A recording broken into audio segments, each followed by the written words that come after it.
4 रकात सुन्नत मुअक्कदा पढ़ रहे हो और तीसरी रकात में सूरत मिलाना भूल गया तो अब क्या करे?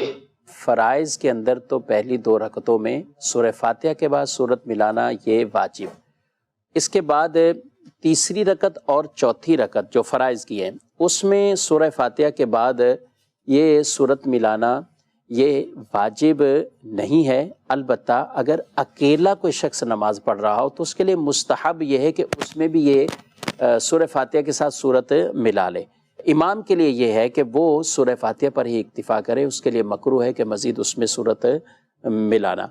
जहाँ तक ताल्लुक़ नवाफिल का है, जहाँ तक ताल्लुक़ सुन्नतों का है, चाहे सुन्नत मुअक्कदा हों चाहे सुन्नत गैर मुअक्कदा हों, इनके अंदर हर रकत में सूरह फातिहा के बाद सूरत मिलाना ये वाजिब है।